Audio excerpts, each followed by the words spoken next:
बिस्मिल्लाहिर्रहमानिर्रहीम, अस्सलाम वालेकुम। 8 मार्च विमेंस डे है, पूरी दुनिया में मनाया जाता है। विमेंस डे के हवाले से मैं कुछ गुजारिशात करना चाहता हूँ। हम इस वक्त जिस दौर में रह रहे हैं, इस दौर को दुनिया वाले पोस्ट मॉडर्निज़म कहते हैं।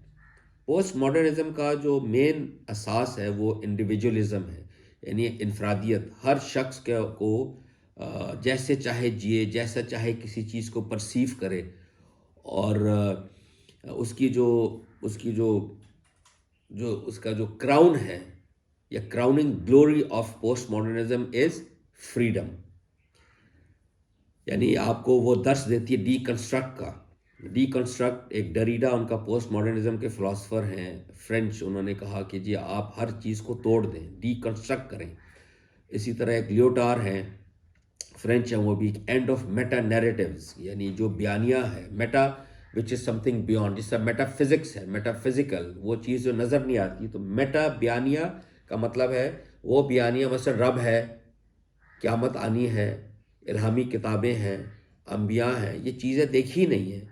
या अगर एक नबी खड़ा होकर अपने ज़माने में कह रहा है मैं नबी हूँ, तो उस you have to believe in the through him, to him, on him, through the science. तो वो वो कहते हैं इस सब को ख़त्म कर दें, एंड ऑफ मेटा नैरेटिव्स। तो फिर इंडिविजुअलिज्म रह गई। अब सवाल ये पैदा होता है कि इंडिविजुअलिज्म किस हद तक रहेगी, उसका कहाँ पर वो दम लेगी। तो मेरे ख्याल में तो वो दम नहीं लेगी, वो तो चलती जाएगी। इसकी मैं आपके सामने एक मिसाल देना चाहता हूँ। यानी ये दुनिया में एक चीज़ चल रही है इस वक्त, जो मियाँ बीवी यानी मर्द औरत के कुछ आपस के ताल्लुकात हैं, और हमेशा जो चले आ रहे हैं वो मियाँ बीवी हैं। लेकिन कुछ सदियों पहले हमने दुनिया ने देखा कि वो मियाँ बीवी के रिश्ते से कट के, छोड़ के, वो बॉयफ्रेंड गर्लफ्रेंड के नाते में बंध गए। और उसको लोग अच्छा नहीं समझते थे, लेकिन लोगों ने प्रैक्टिस शुरू कर दी इस हद तक कि लोगों ने उसको एक्सेप्ट कर लिया कि ठीक है। और इस हद तक कि उनकी औलाद भी हो जाती है आउट ऑफ वेडलॉक, यानी बगैर शादी के बच्चे हो जाते हैं। तो वो अब एक्सेप्टेड नॉर्म है वेस्ट में। तो मुझे याद है अमेरिका का जो साबिक सदर था bill Clinton, he is on record कि कुछ अरसे तक उसने कहा अमेरिका में जो जिसको बास्टर्ड चाइल्ड कहते हैं, out of child born out of wedlock, वो उनकी तादाद लेजिटिमेट बच्चों से ज़्यादा हो जाएगी, यानी ही इज़ ऑन रिकॉर्ड। तो अच्छा, अब 100 साल पहले एक और फ्रीडम की एक चली, जिसमें उन्होंने कहा कि जी हम जिन्स परस्त हैं, जिसको आप LGBT कहते हैं, गेज एंड लेस्बियंस जिसको कहते हैं, कि जी हम चाहते हैं, हम समझते हैं ये। इसमें भी यही हुआ। सोसाइटी, उनकी सोसाइटी ने, मगरबी सोसाइटी ने कुछ रद्द अमल का इजहार किया, लेकिन वो प्रैक्टिस होना शुरू हो गया। अब इस वक्त जिस दौर में हम रह रहे हैं वो एक एक्सेप्टेड, इस हद तक वो एक उसकी बम्बार्टमेंट हो रही है कि अमेरिका का सदर जब वो ओथ लेता है फर्स्ट वीक ऑफ जनवरी में, जब नया सदर, तो वो अपनी स्पीच में सबको वेलकम करता है। यकीनी बात है, आई वेलकम एवरीवन। उसमें he has to say gays and lesbians, LGBT। Why has he got to say that? ये सवाल सोचना चाहिए। यानी वाई डी नीड कि मैं आपको बताऊं अभी कि मैं स्ट्रेट हूं या नहीं हूं? यानी इससे क्या फ़र्क पड़ता है? ये एक चीज़ है जो हमको सोचनी चाहिए। अब इंडिविजुअलिज्म है ना, अब यहां पर ही बात ख़त्म नहीं हो रही। अब बात शुरू हो रही है एक्चुअली कि एक लफ्ज़ है इंग्लिश डिक्शनरी में जिसको इंसेस्ट कहते हैं। इंसेस्ट आपको बहुत सौ को पता होगा, का मतलब है कि you have sex with your blood relations. बाप और बेटी, माँ और बेटा, बहन और भाई, they have sex, you know. So it is a word जो कि मैंने अभी कोई कॉइन नहीं किया कि मैंने नया लफ्ज़ निकाल दिया। This word exists in the English dictionary. तो इंसेस्ट, अब देखें ना इंसेस्ट में क्या होगा। यानी मैं आपको ये प्रोफेसी करना चाह रहा हूँ कि आज से 100 साल बाद, 50 साल बाद, परहैप्स 25 साल बाद भी कुछ लोग मगरिब में ही दिल स्टार्ट प्रैक्टिसिंग इंसेस्ट। उनका वो क्या कहेंगे, इंडिविजुअलिज्म के नाम पे और फ्रीडम के नाम पे, कि जी हम दोनों एडल्ट्स हैं। यानी बाप तो है और बेटी मेरी मसलन 18 साल से बड़ी है, we love each other, we want to live together, wherein lies morality. इसमें मोरालिटी एस्पेक्ट कहाँ से आ गया? वो ये कहेंगे आपको, आपकी निगाह में बुरा है, हमारी निगाह में तो बुरा नहीं है। ये फ्रीडम है, ये दम नहीं लेगी कहीं पर भी, ये अभी इंसेस्ट तक जाएगी, फिर पता नहीं और भी क्या चीज़ें निकालेगी।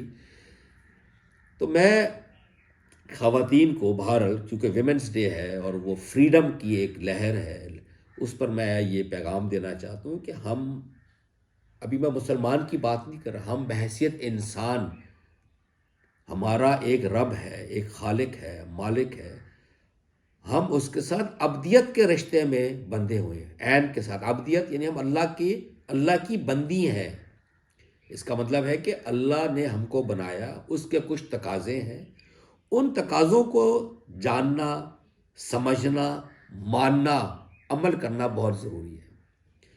क्योंकि बहरहाल ये ज़िंदगी आजमाइश की है, ये रब ने बनाई है, उसने हमारे साथ गुफ्तगू की है, यानी वाहिद तरीका गुफ्तगू का वो उसके अंबिया हैं, उसके ज़रिए किताबें आई हैं। ये जो तौरात है, ज़बूर है, इंजील है, कुरान है, ये अल्लाह की किताबें हैं, ये अल्लाह का पैगाम है। रसूल का मतलब ही होता है पैगंबर, पैगंबर कहते हैं ना जो पैगाम देने वाला हो। तो मैं विमेंस डे के हवाले से ये गुजारिश करना चाहता हूँ कि हम ख़वातीन जो हैं ज़रूर देखें कि फ्रीडम, देखें ना वो फ्रीडम है। यानी मैं आपसे अर्ज़ करना चाहता हूँ, हजूर अलैहिस्सलाम की रसालत से पहले वो जो जहालियत का ज़माना कहते हैं अरब में, उसमें एक शख्स की 40 बीवियाँ होती थी, यानी कोई राइट्स नहीं थे। अब आप देखें किस हद तक राइट्स नहीं थे ख़वातीन के, कि वो जब बाप मरता था तो उसकी जो स्टेप, उसकी जो बीवियाँ थी, यानी मेरा बाप मरा, जो मेरी स्टेप मदर्स हैं, लड़के उनके साथ शादियाँ करते थे। जैसे कैटल आप इनहेरिट करते हैं, या तो वो इनहेरिटेंस में आप इनहेरिट करते थे वो बीवियाँ। अल्लाह ने इन पर बड़ा कमेंट किया है कि ये फौहश चीज़ है, ये इमोरलिटी है बहुत बड़ी, डोंट डू दिस।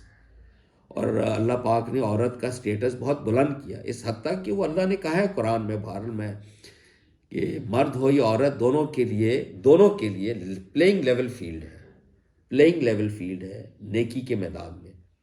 और जहाँ जहाँ अल्लाह ने कुछ जिम्मेदारियाँ दी हैं, वो ऑब्वियसली जिम्मेदारियाँ दी, यानी औरत बहैसियत माँ, बहैसियत बीवी, बहैसियत बेटी, या मर्द बहैसियत बाप, बहैसियत शोहर, बहैसियत बेटा। तो ये सब जिम्मेदारियाँ मर्द की भी हैं, औरत की भी हैं। सोक्रेटिस का बड़ा अच्छा एक सेइंग है जो मुझे बड़ी पसंद है, उसकी एक सेइंग के, true happiness lies in knowing your self. जब तक हम अपने आप को नहीं जानेंगे कि हम अल्लाह के बंदे हैं या बंदी हैं, उसके कुछ तकाजे हैं, हम, यानी वेस्टर्न वर्ल्ड ठोकरें खाती रही। मैं इसको ठोकर से ही वो इंडिविजुअलिज्म कहाँ ख़त्म होगी, कहीं पर भी नहीं ख़त्म होगी, पता नहीं कितने मराइल तय करेगी।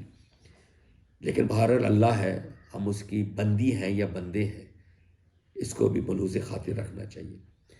बहुत शुक्रिया and happy women's day actually. अस्सलाम वालेकुम।